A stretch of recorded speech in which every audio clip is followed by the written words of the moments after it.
सुधीर मुनगंटीवार, लांडगा आला रे आला म्हणणाऱ्या व्यक्ती आणि महाविकास आघाडीचा डीएनए समान. सुधीर मुनगंटीवार. राज्याचे सांस्कृतिक मंत्री सुधीर मुनगंटीवार यांनी जानेवारीत सरकार पडणार या विधानावरून महाविकास आघाडीवर जोरदार टीका केली. लांडगा आला रे आला म्हणणाऱ्या व्यक्तीचा आणि महाविकास आघाडीचा डीएनए समान असावा, कारण दर महिन्याला ते सरकार पडणार असं म्हणतात, पण अजून काही पडलं नाही.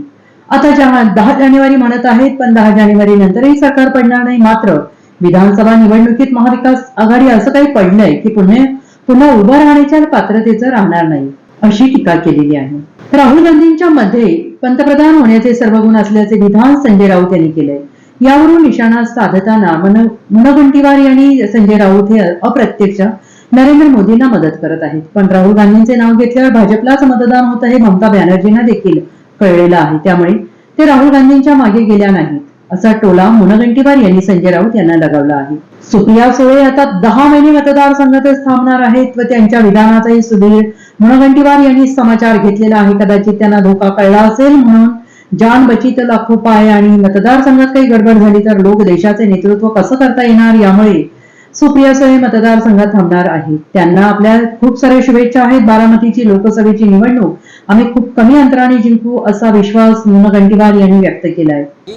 राहुल गांधींच्याकडे सर्व गुण आहेत, त्यामुळे पंतप्रधानपदाचे गुण आहेत. बघा, एक गोष्ट तुम्ही लक्षात घ्या, शेवटी संजय राऊत हे अप्रत्यक्ष माननीय मोदीजींनाच मदत करण्यासाठी ही घोषणा करताय. तुम्ही एक गोष्ट लक्षात घ्या की माननीय मोदीजी आपल्या कर्तृत्वानी, आपल्या विकासानी, आपल्या प्रगतीनी, आपल्या भाषणातल्या शब्दांनी जनतेने भाजपला मतदान करावं यासाठी प्रभावित करतात. पण मी राहुल गांधीजींना धन्यवाद देईल, ते त्यांच्या शब्दांनी, त्यांच्या भाषणांनी लोकांना भाजपला मतदान करण्यासाठी मजबूर करतात. त्यामुळे राहुल गांधीजी देशाचे पंतप्रधान होणार असा भाव व्यक्त केल्याबरोबर हे दीदी ममतांना समजलं, म्हणून ते राहुल गांधींच्या मागे उभे राहिले नाही.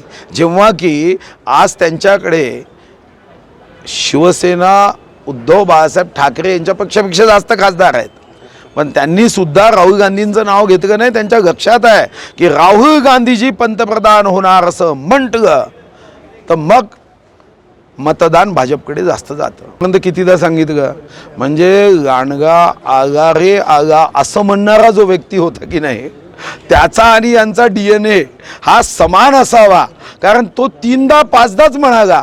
हे तर दर महिन्याला म्हणते, तारखा देतात. आता या तारखेला सरकार पडेल, या तारखेला सरकार पडेल, आता 10 जानेवारीला सरकार पडेल असं ते सांगताय. 10 जानेवारी नंतर पुन्हा तुम्ही मग कुठं भेटलात तर माझा इंटरव्ह्यू घ्या. 10 जानेवारी नंतरही सरकार राहील, पण विधानसभेत मात्र हे महाविकास आघाडी असं पडेल की पुन्हा उभं राहण्याच्या पात्रतेचं राहणार नाही. मुंबईला गाडी जाणार नाही आणि कुटुंबियांना माझी भेट घ्यायची असेल तर बारामतीलाच या, काय सांगाल? नाही, हे काय सांगायचं आहे, यावरून तुमच्याही लक्षात आलं असेल की धोका आहे. आता इकडे तिकडे जायचं नाही, पहिले जान बची लाखो पाय, पहिले मतदारसंघ जिंकला तर देशाचं नेतृत्व आहे, नाही तर इथंच गडबड झाली तर मग कसं होईल. म्हणून 10 महिने तिथंच त्यांनी थांबावं. आमच्या खूप सदिच्छा, खूप शुभकामना की बारामती लोकसभा आम्ही जेव्हा जिंकू तेव्हा अंतर थोडं कमी असावं. Bureau report, SBN Marathi, Mumbai.